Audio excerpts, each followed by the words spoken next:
first that we have, we are very honored to have not only a leader, but a teacher and a professor. She's an executive director of the First Nations Confederacy of Cultural Education Centers, and she's been inducted into the Common Law Honor Society. She's also on the Kitigan-Ziibi Band Council. Most importantly, a mother and grandmother of 9, Claudette Commanda. So thank you, Niigaan. Since you introduced me so well, you won't have to go. Kway Niigaanwewidam Kway Nishnabek. Kani Michkijigon Kinu, Nidishnakas Kitigan Ziibi Donjiba. Bonjour toutes mes amis. Mon nom c'est Claudette Commanda. Je suis une femme algonquin de la Première Nation de Kitigan-Ziibi. So greetings to all of you, brothers and sisters, friends. It's an honor to be here.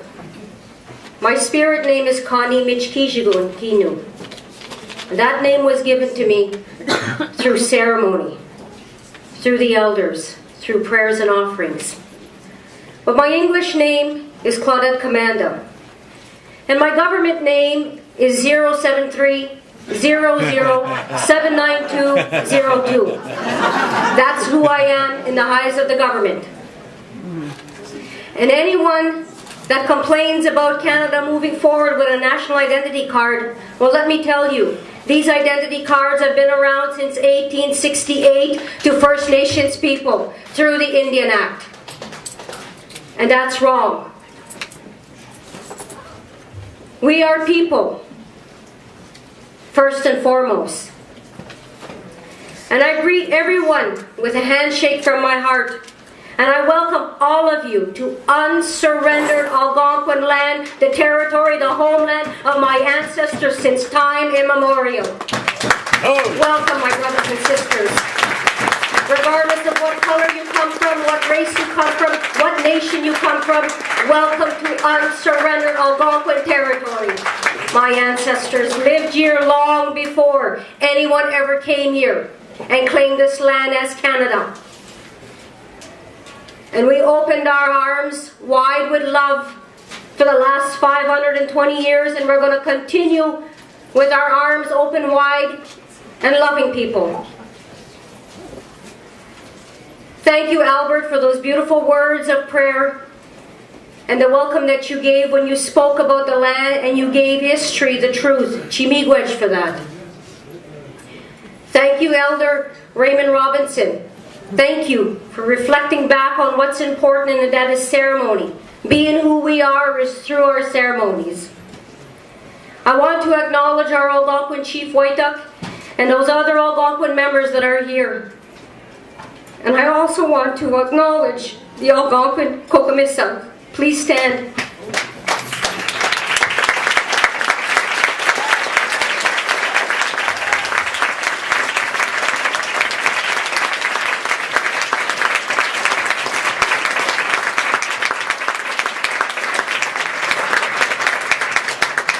Chimigwech for your love and your hard work of what you're doing for our people. Sharing knowledge is a responsibility that the Creator has given us. And I humble myself before you and before the Creator and my ancestors that I present my words to you in a good way. I had the honor of sitting with Elder Elmer Crochane in Manitoba from Saugeen First Nation. And what he said to me, speak from the heart. And that really touched me, because my grandfather William always said, speak from the heart. And when you speak from the heart and you speak from the Spirit, you speak truth. And the truth must be told. And some people will not like the truth. But if we are to move forward in recreating, or rather creating, a new relationship between the settlers and First Nations, you have to get to the truth. You have to know where you're coming from in order to know where you're going to go. So my words here to you are from my heart and spirit. It's unfortunately that I have to put it on paper, because you see, in my menopausal moment I tend to forget. So I have to put down things on paper. My 3-year-old grandson today said, Kokum, because I told him I was going to go speak here, and he said, Kokum, go and be like Bruce Lee. And then my 4-year-old grandson said, no, be like a Ninja Turtle, Kawabunga. All right. So I am sharing my knowledge, my traditional knowledge, my life experiences, my ancestral teachings, and those cultural practices as a First Nation woman blended with my academic training. And I would be remiss if I didn't acknowledge my elders, my family, my relatives, my community, my spiritual and cultural teachers, and my life experiences as an Anishinaabe. For they are the foremost educational foundation that has assisted in my upbringing and as well as my mainstream education. Land, land, land. This is who we are. And without land, we are nothing. And it is my responsibility to speak about the importance of the land for First Nations people, for Indian people. We know our grandmothers are going throughout all the Algonquin communities to talk about the importance of our land, to talk about that unity. And our land is not for sale, and it is not for the taking, and it is not for treaty making at all whatsoever. Our children today and our children tomorrow and those that are 7 generations behind us, they need this land. Without this land, who are they? The Creator gave us one of the most important and precious gifts, and that was putting us here on Turtle Island. We come from the land. And we need to ensure that that land is there for our children, so they too can practice and exercise and know who they are and live their rights as a human being, as an Anishinaabe, to practice their ways, to learn their languages, to know their ceremonies. Everything is connected to the land. I was asked to speak about Section 35, but you see, how can we move forward in understanding Canadian law if you don't know history? Because you see, First Nations people, Anishinaabe, or whichever First Nation you come from, we had our own laws long before Canada was even thought of. We've had our laws since time immemorial, given to us inherently right from the Creator. What a powerful gift when it comes right from the Maker, right from the sovereign power, right from the Creator. Our inherent rights, first and foremost, is what we speak about. Inherent rights. In our traditional Anishinaabe laws, and yes, we had our laws, absolutely. Contrary to what some people may think we never did, we do, and we still have them. Ogichita Dabwejigewin, that is the Creator's law, the most highest of laws. All life and other laws, values, and ceremonies flow from this great law. And we need to ensure that this law is passed on to our children and it is connected to the land. The past few speakers here have spoken about the importance of land, and I think this symposium should have been about land. But that's okay, that we're bringing forward different ideas, because it's all about dialogue, it's all about teaching, it's all about learning. And we all have something to share with one another. We know that Canada was created by colonial history and colonial law, contrary to what Stephen Harper said when he said Canada does not have a colonial history. I think Harper suffers from the ostrich syndrome. His head's always in the sand. Well, he's got to get out of there, and he's got to face reality. Yes, indeed, Canada was built on colonial history. Colonial laws have become Canadian laws. And these are the laws that continue to intrude, to invade, and to impact First Nations people. And it has to stop.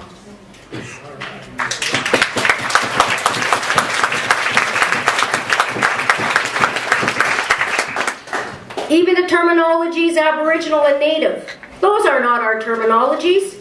These are inventions of government. They come from colonial thought and colonial language. We know who we are in our own language. Anishinaabe, that's who I am. No matter what nation you come from, you have your way of identifying who you are. But for the purpose of explaining where I'm coming from, I'm going to use the terminology Indian. I'll always remember what my grandfather William said. He said, well, at least there are Indian people in this world, but you don't see a race of Aboriginals or a race of natives. And thank God Columbus didn't land in Turkey, because he would have all called us turkeys. But I know where there's a few turkeys and chickens. Center Block, not far from here. And they begin with a big C. Anyhow, I'm going to use the term Indian or First Nation to explain where I'm coming from. And when I'm speaking about First Nations or Indian, I'm talking about me as a person, as a First Nation. I'm not speaking about the Inuit nor the Métis, because the Inuit and the Métis can clearly speak for themselves. The label Indian was given to us by Columbus because he was looking for India. And as you know, he got lost, and he didn't find India, but rather my people found him. Of course, they give him the title, the greatest navigator of the sea, because he's lost. Can you imagine if he really found what he was looking for, what they would have called him?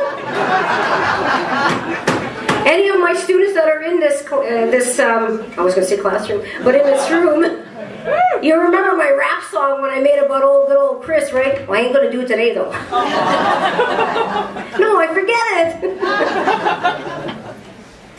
But you know, it's amazing that there are some that do not know the truth that Columbus was lost. And therefore they are misguided by this myth or this great lie that Columbus discovered America. It's this great lie that continues to perpetuate colonialism, to intrude on our rights, to feed the legal system with power to negate First Nations people from our right to our land, their jurisdiction of our natural resources, the education of our children, and even the right to our children. In essence, this legal authority, the discovery, is the most violent and mass weapon of destruction used by colonial and Canadian governments and the courts against First Nations, yesteryear and today.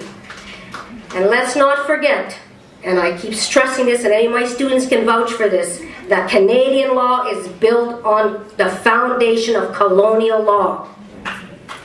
And let me remind you that all of Turtle Island, which is called North America, this is Anishinaabe. This is Indian land, it's First Nation land. Long before this land became Dominion land, settlers land, Canadian or American land, or treaty lands, or government lands, or whatever land you want to call it, it was, it is, it will always be Anishinaabe, period. And our land is very fundamental and the essence for First Nations people. And this must be respected, absolutely. I want to share with you the law of colonialism and its impacts on First Nations. And I'm sure many of you know this law of colonialism. But for those of you that don't, for those of you that do, I'm going to remind you.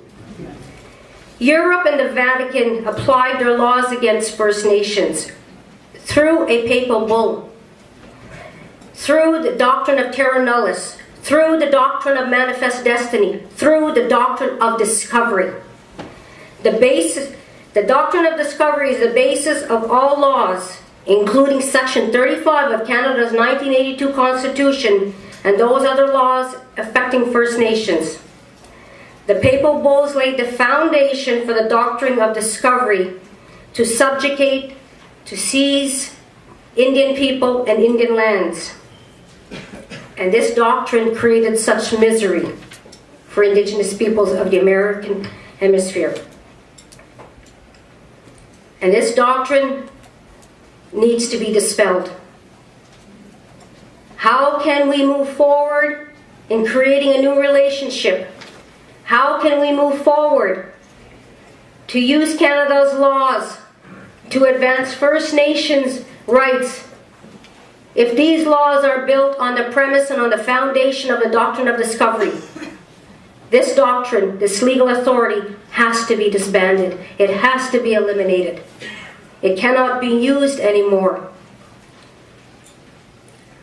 We know that historically both the colonial and Canadian, and as a matter of fact even American governments, they use this doctrine in their lawmaking on Indian policy, on treaties, and in court decisions relating to Indian title or land rights. So for example, we have the Johnson versus McIntosh, the Cherokee Nation versus Georgia. This is U.S. law. We have the St. Catharines Milling here in Ontario. We have the Frank Calder case at the Supreme Court of Canada level, and the numerous other Supreme Court of Canada decisions dealing with Aboriginal title. This doctrine has a tremendous adverse effect on our rights. And the doctrine of discovery created other specific laws for the purpose to take all possessions and property of Indian people. The Royal Proclamation of 1763, the British North American Act of 1867, the Indian Act, the Natural Resources Transfer Act of 1936, Section 35, 1982. These are to name but a few of these laws that were created on the premise of doctrine of discovery. And I cannot stress it enough that this legal authority has to be eliminated. It has to.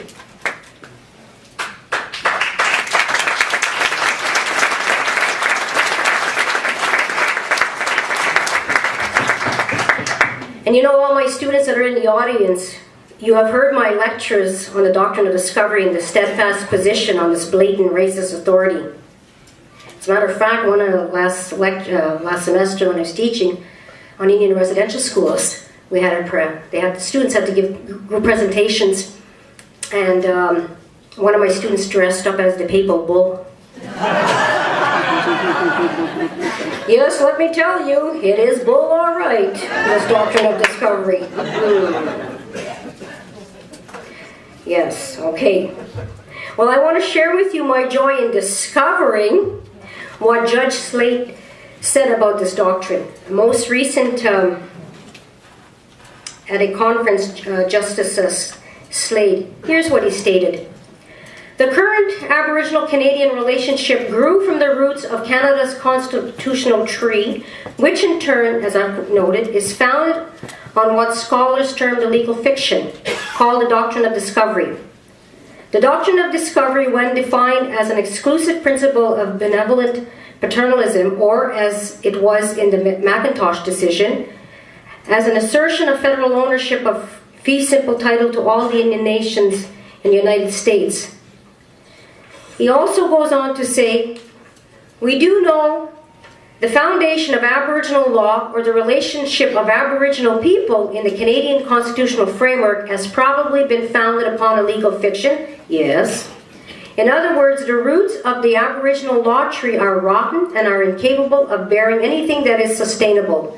Our attempts to craft new and creative branches onto this tree, as we have witnessed since 1982, will not bring health to the tree's roots.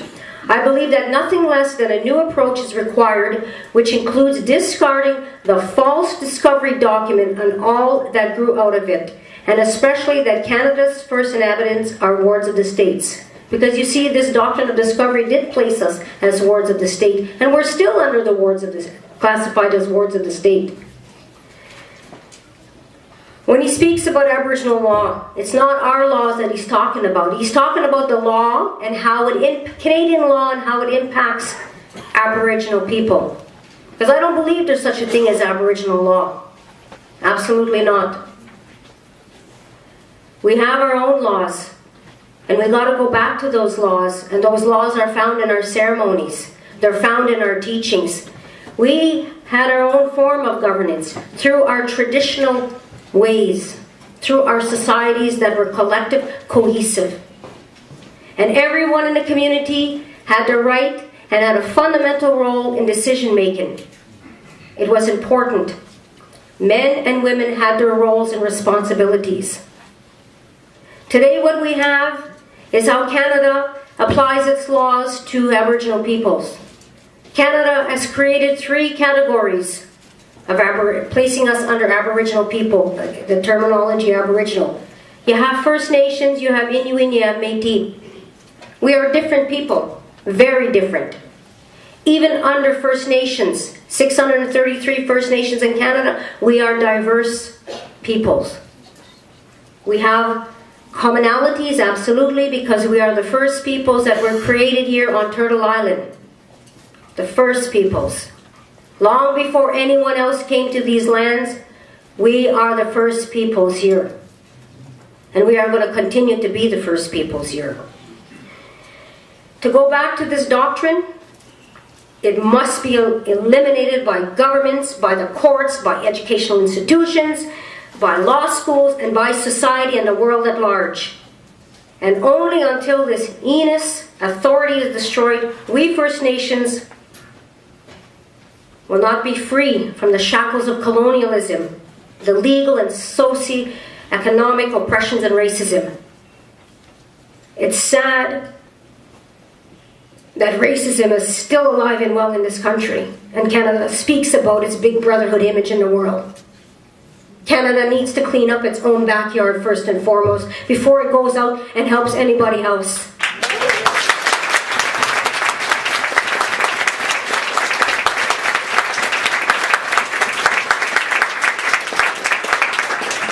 To dispel, to eliminate these colonial doctrines, we need to do this so we can celebrate a free and independent right to the jurisdiction of our homelands, our natural resources, to exercise the right to reclaim, to revitalize, to restore our inherent laws, our values, our histories, our languages, our cultures, and our sacred wampum belt treaties. And then we can have our rights honorably, legally, and constitutionally recognized and celebrate those legal victories from the courts in the same way that Canadians are granted legal protections. Where we can live side by side with Canada, respecting the fundamental histories, the rich culture and gifts of the original peoples of the land, and to uphold the spirit and intent of the treaties made between the First Nations and the settlers, which is essential in building and fostering nation-to-nation relationship based on mutual respect and understanding and coexistence as a people, so we can celebrate our differences. As my grandfather William said, he founded the Circle of All Nations, and that was primarily to bring people together in racial harmony. And we have to celebrate our differences. Doesn't mean to say everybody has to become a First Nation person, or you got to go back 10 generations, find a great-great-grandmother who was Cherokee. No, absolutely not. It means being proud of who you are, whichever race you come from. Learn your own teachings that the Creator gave you, because the Creator gave everyone, including, yes, white people. You have your creation story, and you have your roles and responsibilities and teachings as well. My grandfather meant bringing people together, celebrating those differences, but importantly, respecting First Nations history, respecting our rights, respecting our laws. And that it is our way, it has to be done our way whenever we are going to create a new relationship between First Nations and the settlers. It has to be done on our terms. It has to be.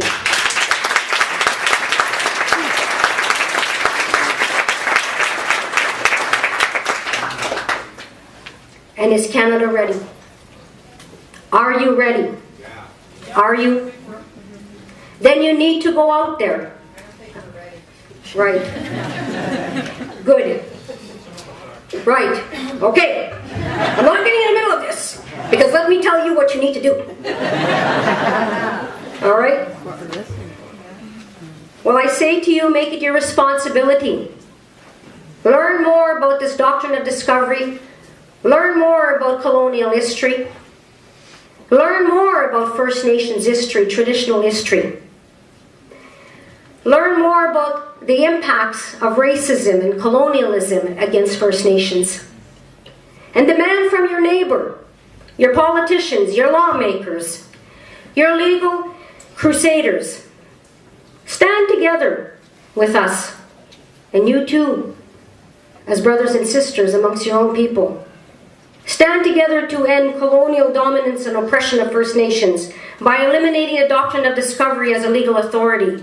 And then by standing with First Nations, that we create a new dialogue and action, action, action, to create a new relationship, nation to nation to nation, because we are nations.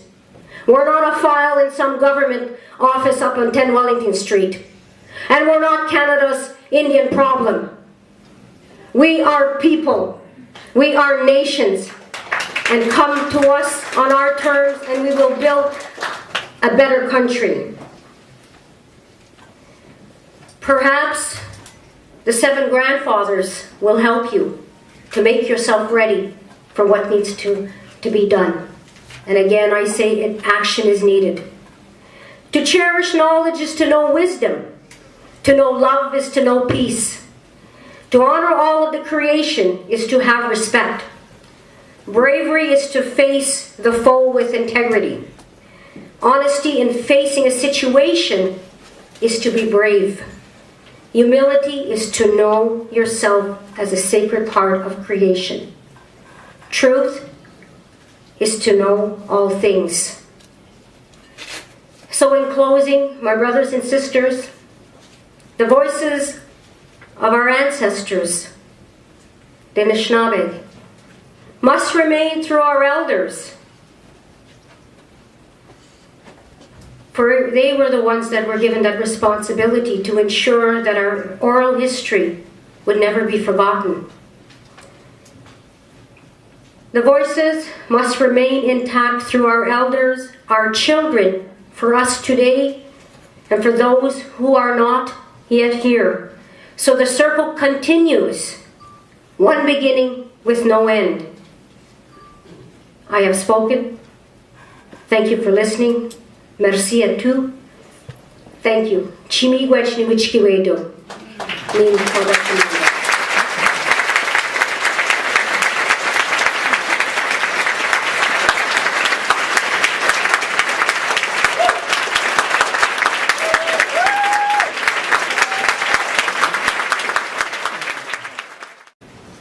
First and foremost, and I greet everyone with a handshake from my heart.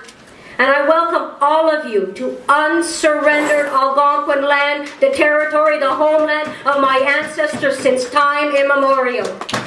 Oh. Welcome, my brothers and sisters.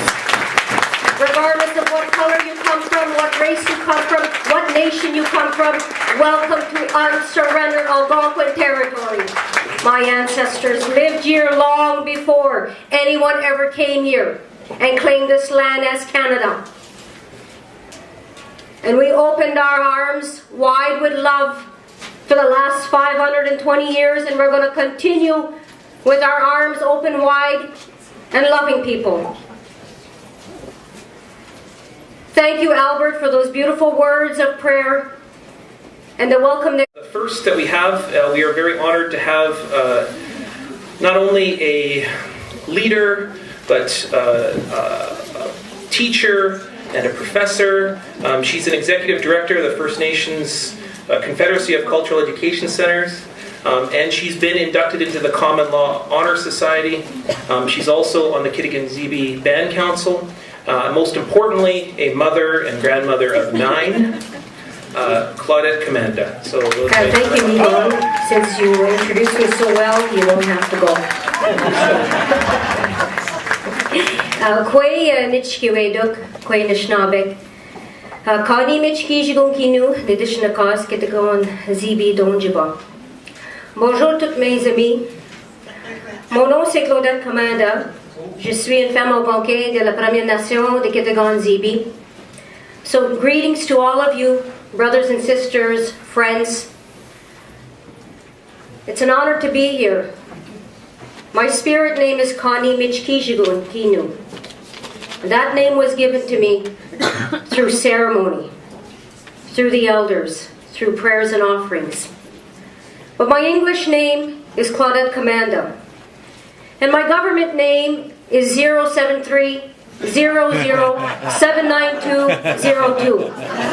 That's who I am in the eyes of the government. And anyone that complains about Canada moving forward with a national identity card. Well, let me tell you, these identity cards have been around since 1868 to First Nations people through the Indian Act. And that's wrong. We are people that you gave when you spoke about the land and you gave history the truth. Chimigwech for that. Thank you, Elder Raymond Robinson. Thank you for reflecting back on what's important in that is ceremony. Being who we are is through our ceremonies. I want to acknowledge our Algonquin Chief Waitak and those other Algonquin members that are here. And I also want to acknowledge the Algonquin Kokomissang. Please stand.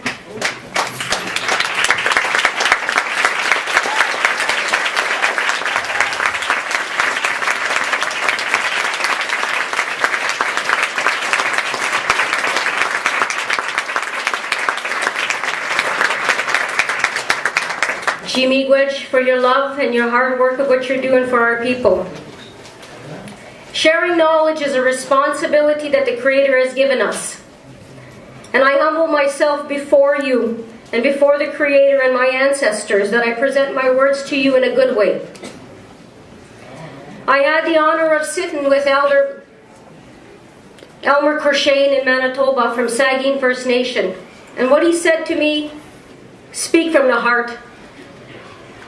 And that really touched me, because my grandfather William always said, speak from the heart.